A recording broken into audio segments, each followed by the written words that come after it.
I stepped into the greenhouse. The moment I did, I was too shocked to speak. What was inside wasn't a farm. A small table, pipe chairs, and a few cases of beer bottles were laid out, with a mattress spread over them. A large industrial fan was running, but the temperature inside the greenhouse was clearly hotter than outside. In that hot space, my mother-in-law was listening to the radio.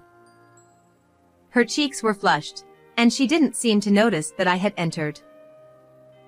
I ran over to her. "Fiona." At my call, she finally noticed me and turned her face towards me with a smile. But she couldn't speak, only moving her mouth without sound. This was bad. I took her out of the greenhouse. Sitting her in the garage, I ran to the nearby vending machine. I just needed to get her something to drink. I rushed back to her with a cold sports drink. She drank it eagerly, like a child gulping down juice. Watching her, I couldn't help but cry. Once she looked a bit better, I spoke up. "I can't stand this anymore. Please come to our house right now. I'll go get the car." Just as I was about to leave to fetch the car, she grabbed my shirt and said something. "Fiona?" Looking into her eyes, I asked what it was. In a small voice, she said, "I appreciate it, but it's impossible. We're practically strangers now." Her face was expressionless, as if she had given up on everything. "What do you mean?" It was a day of gentle, quiet rain. My husband, Matt, and I were talking with our heads close together. "Maybe we should take turns checking on her, like Quinn suggested." He sighed deeply. We were talking about Fiona, my mother-in-law. Matt's elder brother Ian, his wife Helena, and their child Scout lived with her at his family home. Last time we visited with travel souvenirs. "Bring the tea quickly." Helena called out to Fiona in the kitchen, sounding haughty.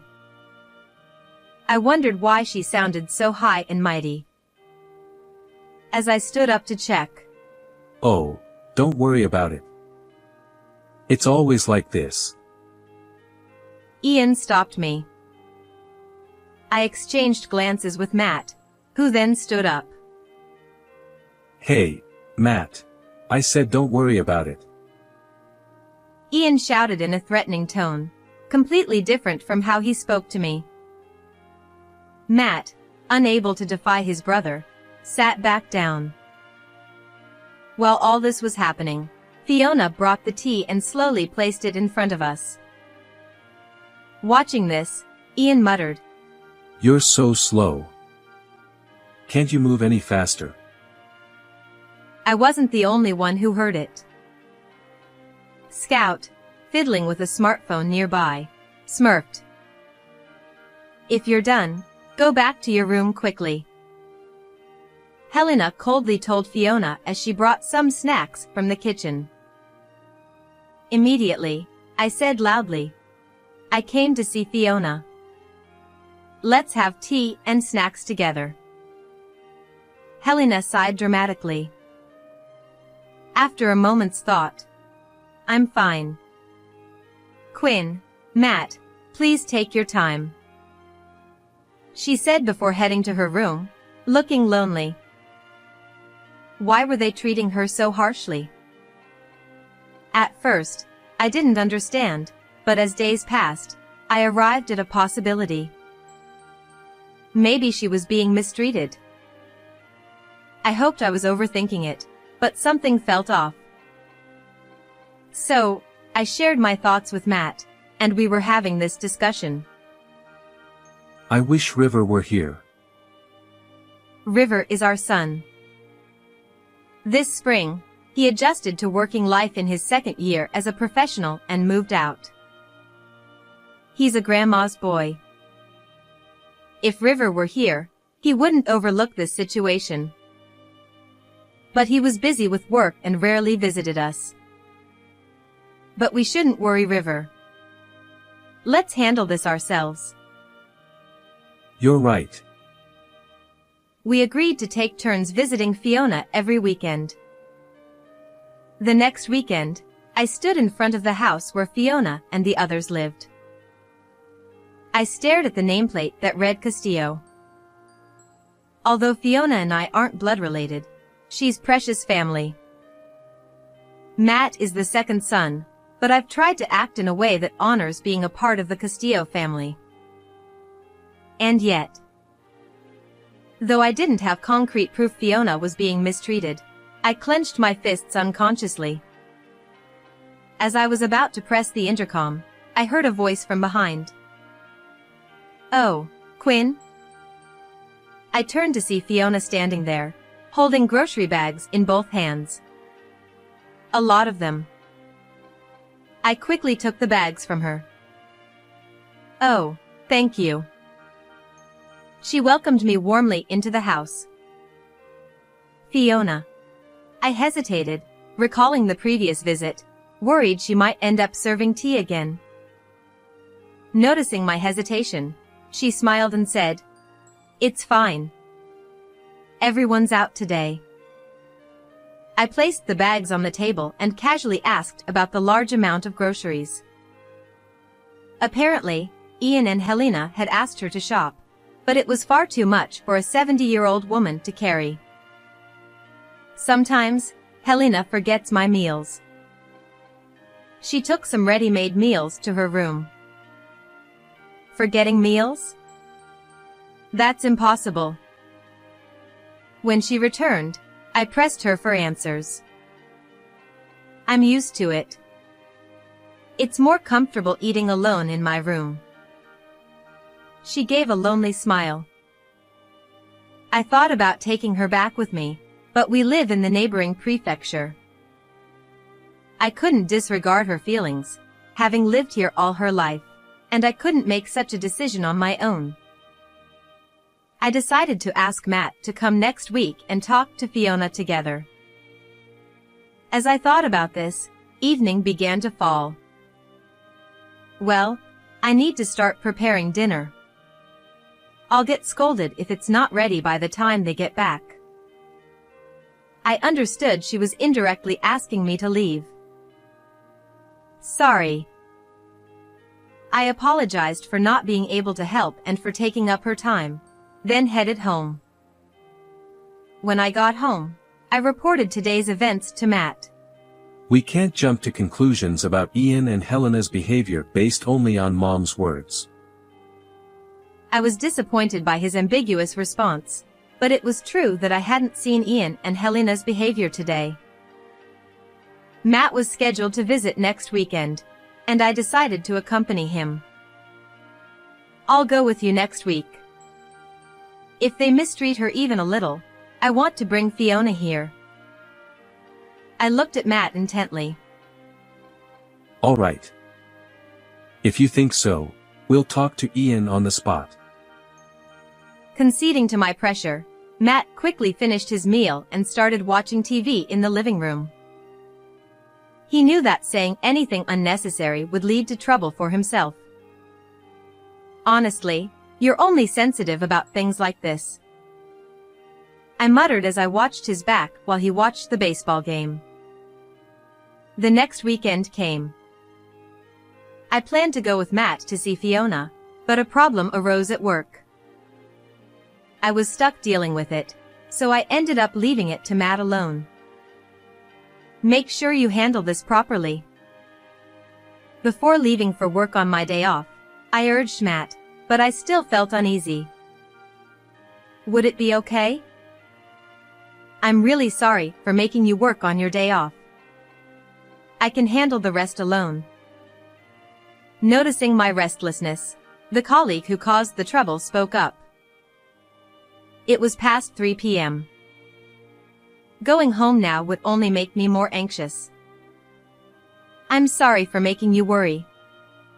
Let's finish up together."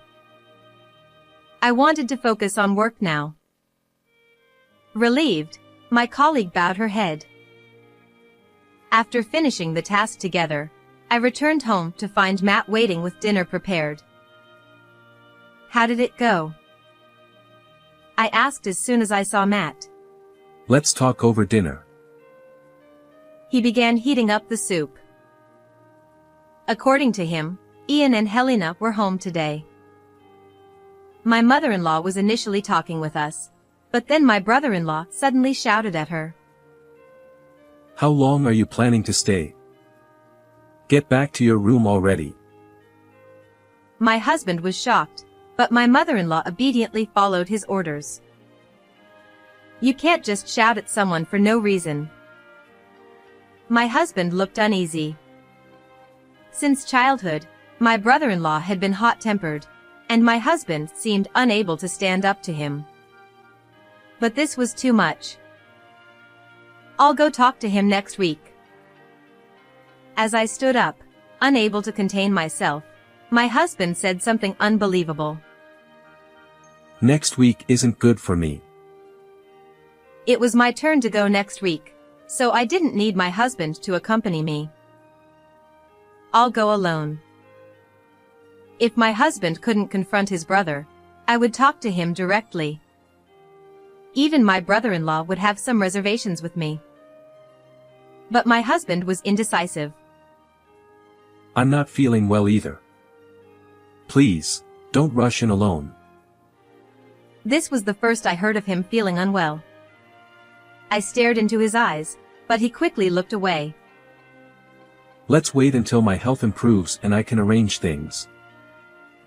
He mumbled and quickly finished his meal before heading to the bath. What was going on? His own mother was being mistreated. But there might be complexities in the sibling or parent-child relationships that I didn't understand.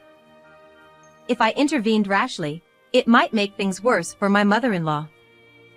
So, with a feeling of unease, I decided to wait until my husband's health improved. A month later, I decided to take a longer summer holiday using my paid leave. Since that day, things had been awkward between my husband and me. I called my mother-in-law several times, and she reassured me that she was fine, but I couldn't help worrying. On the first day of the holiday, I confirmed that my husband had left for work and got into my car. It should be okay if I just check from the outside.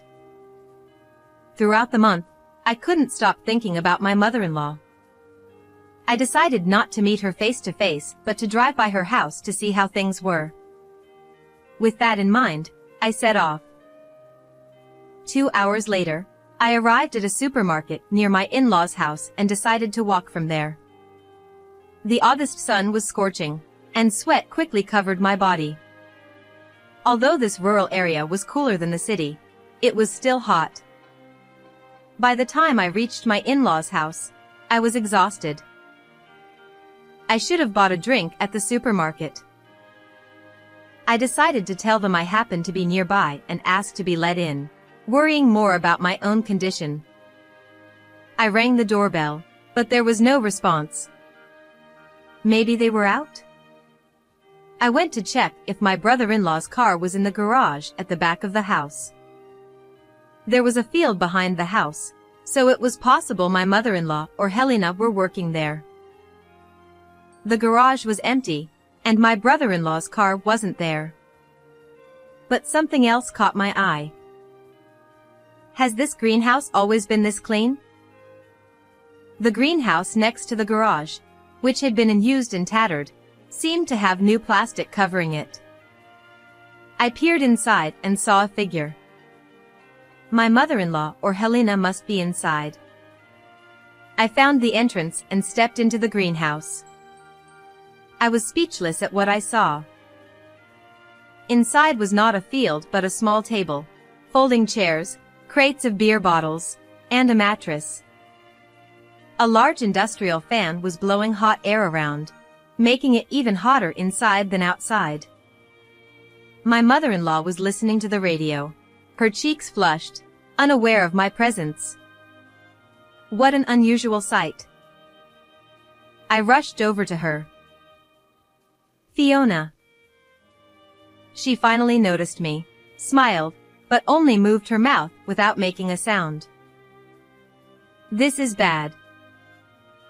I led her out of the greenhouse and sat her in the garage, then ran to the nearest vending machine. My thirst didn't matter. I needed to get her something to drink. Panting, I returned with a cold sports drink and gave it to her. She gulped it down like a child drinking juice. Watching her, tears welled up in my eyes. This was abuse. As her color improved, I spoke. I can't take this anymore.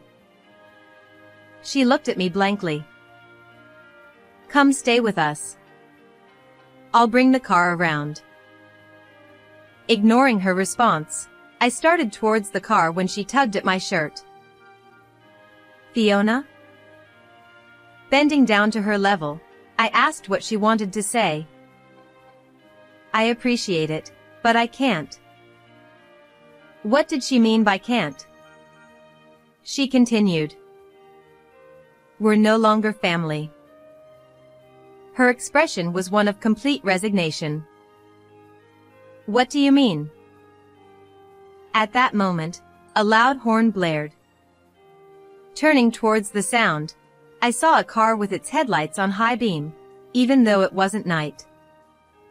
I helped my mother-in-law move out of the way as the car reversed aggressively into the garage. I'm sorry. I tried to apologize to my brother-in-law for being in the way, but he cut me off with a shout. Trespassing. I knew entering the property without permission was wrong, but this was excessive. My mother-in-law's life had been in danger. Wait a minute. I shouted back, matching his volume. I shouldn't have entered without permission, but don't call me a criminal.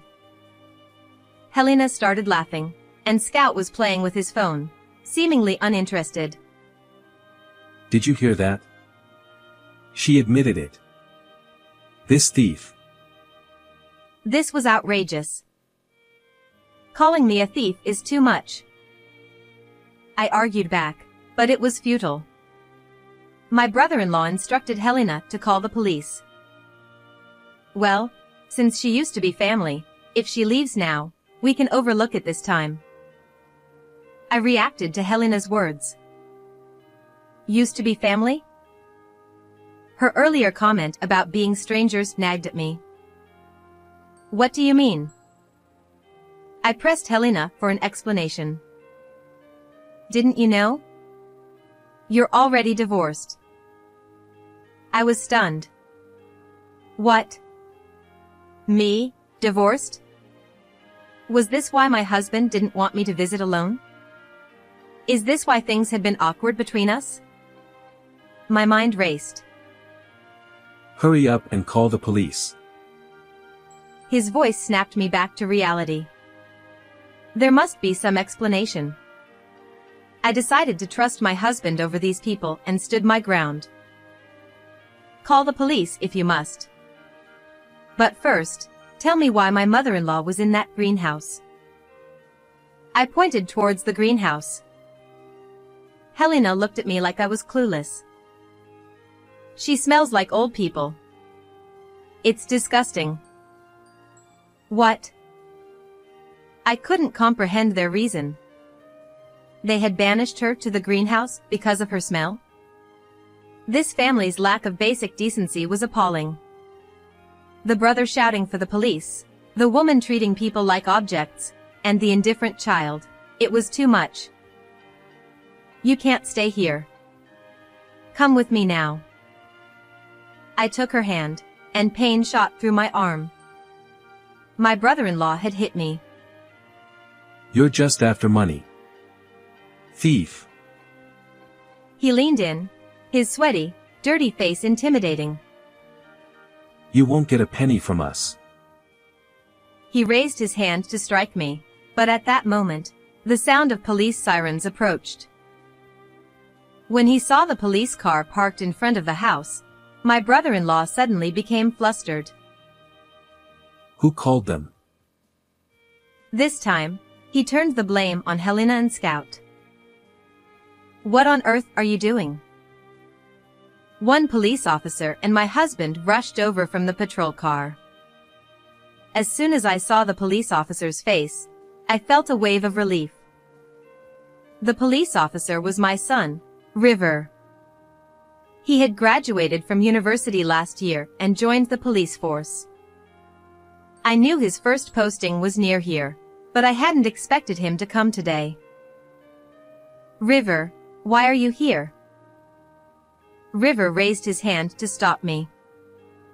He was on duty, so he had to maintain his professional demeanor. We received a call from a neighbor saying there was a disturbance in the yard.